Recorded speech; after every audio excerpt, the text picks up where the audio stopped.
శ్రమించని మేధావి అంటే శ్రమించని మేధావిని నేను అనుకున్నాను. ఏంటి మేధావి శ్రమించినట్టు ఏంటంటే ఒక మేధస్సు ఉండి కూడా నువ్వేమీ చేయలేకపోతే నిష్ప్రయోజనం కదా. వర్షం నీళ్లు నింపుకొని కురవకపోతే ఒక చిన్న చినుకు కురవకపోతే ప్రయోజనం ఉంది వర్షానికి. అలాగే మనందరం ఇంతమంది ఉండి మనం ఏ ధైర్యం లేకుండా ఏ మార్పు లేకుండా తీసుకొస్తే మనం ఇంతమంది కలిసి ప్రయోజనం ఏంటి. అది ఈ రోజున 10,000 మందికి మనం పదోన్నతులు ఇచ్చామంటే, ప్రమోషన్స్ ఇచ్చామంటే ఇది కొత్తగా మనం చేసింది కాదు. చాలామంది బ్లాక్స్ పెట్టేశారు. బతకాలు కావచ్చు, 40,000 రూపాయలు నుంచి 5 లక్షల దాకా వసూలు చేస్తారంట. నాకు తెలియదు అది. అంటే నేను ఒక ప్రభుత్వ ఉద్యోగ కొడుకుని, మన నాన్న ఎంత సఫర్ అయ్యాడో నాకు తెలుసు. నాకు అది ఊహించుకుంటే ఒక కానిస్టేబుల్ నుంచి ప్రారంభమై ఆయన అడిషనల్ సూపరింటెండెంట్గా రిటైర్డ్ అయ్యాను. సో మా ఇంట్లో మా నాన్న నేను పుట్టేటప్పటికి మా నాన్న హెడ్ కానిస్టేబుల్ అనుకుంటాను.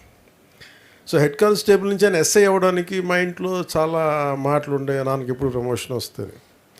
అలాగే ఆయన ఎస్ఐ నుంచి మెయిన్ ప్రిన్సిపల్ ఎస్ఐ అవ్వడానికి ఎంత, ఆ తర్వాత సిఐ. ఇది నాకు ఒక ప్రభుత్వ ఉద్యోగి ఇంట్లో ప్రమోషన్ కోసం ఎంత వెంపర్లాడతారు, ఎంత తహతలాడతారో నాకు బాగా తెలుసు.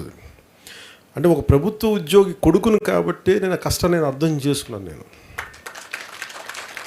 కొంచెం ఇద్దరు కూర్చోకూడదని కొంచెం వెనకాల ఉండాలి, కొంచెం ఇబ్బంది అవుతుంది. కూర్చుంటారా? Thank you. మీ దగ్గర కూర్చోళ్ళు ఉన్నాయి, టెక్నిక్స్ ఉన్నాయి కానీ మీరు వాడట్లేదు అన్నా కదా.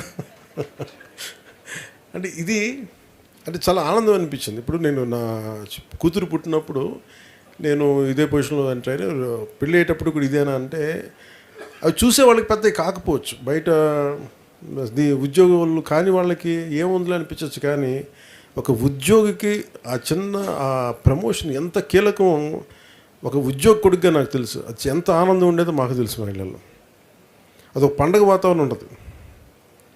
జీతాలు పెరగటాలు ఇవన్నీ కంటే కూడా ఏదో ఒక తృప్తి. మేము చేసిన ఒక ప్రతి మనిషి ఉన్న స్థాయి నుంచి ఒక అడుగు పైకి వెళ్ళాలనుకుంటారు అన్ని రకాలుగా.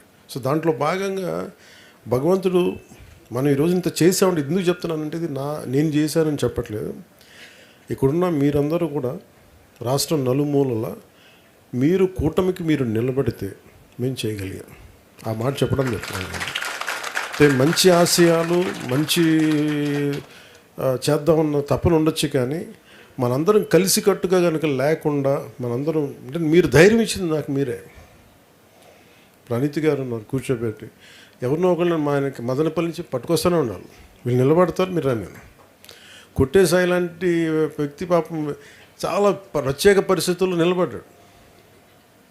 అలా ఇక్కడున్న ప్రతి ఒక్కరు ఆశయంలో ప్రతి ఒక్కరు ఒక్కొక్కరి దగ్గర ఒక్కొక్క కథ ఉంది.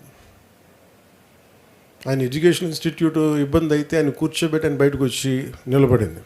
అంటే ప్రతి ఒక్కళ్ళు ఒక ఎక్సెప్షనల్ రిస్క్ వాళ్ళదైన జీవితాల నుంచి, మన దినేష్ దగ్గర ప్రతి ఒక్కళ్ళు కూడా వాళ్ళదైన జీవితాల నుంచి ప్రతిదీ ఒక రిస్క్ తీసుకుంటూనే వచ్చారు.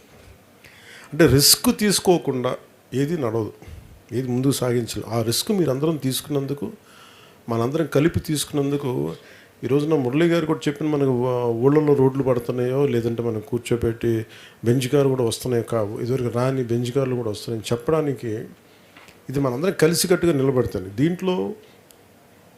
అలాగే ఇందాక లా అండ్ ఆర్డర్ గురించి మాట్లాడుతున్నాం, ఇందాక ఎస్పీ గారితో కలెక్టర్ గారితో, అలాగే గంజాయి సాగు గురించి అయితే మాట్లాడుతూ ఉంటే ఇది బెల్ట్ షాపుల గురించి ఒకటి ఉంది, అవన్నీ మాట్లాడుతూ ఉన్నాం. ఇది కొంత సమాజం ఇప్పుడు క్రిమినల్స్ 10 మంది అయితే పర్లేదు, మనం హ్యాండిల్ చేయగలం. క్రిమినల్ టెండెన్సీస్ కానీ డబ్బుల కోసం ఇప్పుడు బెల్ట్ షాపులు ప్రతి ఒక్కరు మనం ఎంకరేజ్ చేస్తే అది సొసైటీ సమాజంలో అంతర్భాగం అయిపోతే మటుకు దాన్ని విడదీయడం చాలా కష్టం అయిపోతుంది, ఇంకా అది క్యాన్సరస్ అయిపోతుంది. సో అవన్నీ ఏదో మాట్లాడుకుంటూ ఉన్నాం. అంటే మనకు కూడా ప్రభుత్వం మనం వచ్చింది, దాంతోపాటు సామాజిక బాధ్యత మనకు చాలా ఉంది మనందరికీ. ఈరోజు మీ అందరినీ కూడా నేను కోరుకుంటుంది, పదవి అనేది నేను హరిప్రసాద్ గారు తెలుసు 2008లో ఈయన మురళి గారు విద్యార్థి దశలో మన తిరుపతి యూనివర్సిటీ విద్యార్థిగా ఉన్నప్పుడు వీళ్ళిద్దరు కలిసి పిఆర్పి కోసం నిలబడిన వాళ్ళు ఇద్దరు రావాలని కోరుకుంది. అంటే ఇలాంటి ప్రతి ఒక్కళ్ళకి కూడా ఒక బ్యాక్గ్రౌండ్ ఉంటుంది మనకి. అంటే ఆ రోజు నుంచి ఒకటే ఏం కోరుకున్నాం అంటే ఒక మార్పు రావాలి, ఆ మార్పు ఎలాంటిదంటే మన సమాజంలో ఏముంటుందని ఒక గొంతు లేని వాళ్ళకి మనం గొంతు అవ్వాలి, బలం లేని వాళ్ళకి మనం గలం అవ్వాలి. సో దాంట్లో భాగంగా మనం ఇక్కడ దాకా తీసుకొచ్చాం. ఇది హరిప్రసాద్ గారు నన్ను చాలాసార్లు చూస్తుంటారు. ఆ రోజున మీరు ఉన్నారు కదా నా పక్కన, ఆ రోజు ఆవిర్భావ సభ జరుగుతున్నప్పుడు, ఆవిర్భావ సభ కాదు దాన్ని 2008లో పార్టీని స్థాపించి ఇక్కడ తిరుపతి గ్రౌండ్స్లో పెట్టినప్పుడు, వావిలాల్ గ్రౌండ్స్ నేను ఎక్కడ లేను. అంటే నేను ఇది ఎందుకు చెప్తున్నాను, కొంచెం నేను ఎందుకు చెప్తున్నానంటే నేను గుర్తింపుకి పని నేను నోచుకోలేదు. ఎప్పుడు నేను జనం కోసం పనిచేయడానికి ఉన్నాను. నాకు పొజిషన్ వస్తా, గుర్తింపు వస్తా, నేను ఎప్పుడు నా ఆలోచన ఎప్పుడు ఉండదు. మన మురళి గారు చెప్పినట్టుగా మనం వర్షం తాలూకు గుణం చినుకు ఇవ్వడం, ఒక నాయకుడి తాలూకు లక్షణం నిస్సహాయాలకి అండగా నిలవడం. నా ఉద్దేశం అదే. దానివల్ల పదవి అనేది అది ఒక అలంకారం కాదు, బాధ్యత అది. సో ఈరోజు మనకి ఒక పంచాయతీరాజ్ వచ్చింది. కొంచెం నేను చేసింది చాలా క్లియర్ కట్గా చెప్పాను పేషీలో ఉన్న అధికారులందరికీ. అదృష్టవశాత్తు పేషీలో ఉన్న అధికారులు కూడా సమాజానికి ఏదైనా చేద్దామని తపనున్నాను. అందరూ వాళ్ళు ఏదో చేద్దామని చెప్పి వాళ్ళు కూర్చోబెట్టి, సరే ఈ పనులు చేయొచ్చు, ఇట్లా చేయొచ్చు, ఇలా 10,000 మందికి మన ప్రమోషన్స్ రాకుండా ఉండిపోయినాయి. లేదంటే ఇలాంటి మినీ కలెక్టరేట్స్ ఉంటే ప్రజలు ఇందాక మురళి గారు చెప్పినట్టు 60,000 మంది, ఒక 70,000 మంది ఒక డిస్ట్రిక్ట్ కలెక్టరేట్కి ఎలా వెళ్తారు? దాన్ని ప్రతి డివిజన్లో ఉండాలి. అదైనా ఒక ఆర్టికల్కి చాలామంది 10 మంది వచ్చారు నా దగ్గరికి, ఎంపీడీఓలు వచ్చి మాకు మద్దతు తెలిపారని నేను చెప్తా ఉంటే, అలాంటిది నిజంగా జరిగినప్పుడు ఎంత ఆనందం ఉంటుందో మీరు ఊహించుకోగలరు. అంటే ఇవన్నీ ఎందుకు చేయగలుగుతున్నామంటే మనం బాధ్యతగా ఉంటే ఏదన్నా సరే మనం చేసిన దానికి ప్రతిఫలం ఉంటుంది. పదవే దాన్ని పరమావధిగా మనం భావిస్తే మటుకు ఇవన్నీ రావు.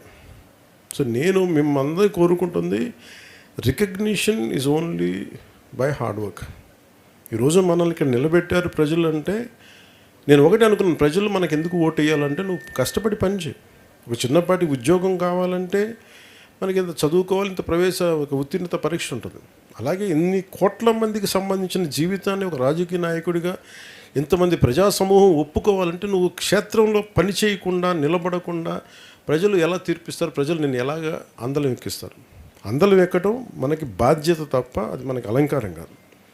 అందుకని మిమ్మల్ని కూడా నేను వేడుకుంటుందని చాలా పదే నేను ఏం చెప్తానంటే 15 సంవత్సరాలు ఉండాలి. ఎందుకు కోరుకుంటానంటే కూటమి ప్రభుత్వాన్ని, ఈ రాష్ట్రానికి అంత స్టెబిలిటీ అవసరం, అంత సుస్థిరత అవసరం.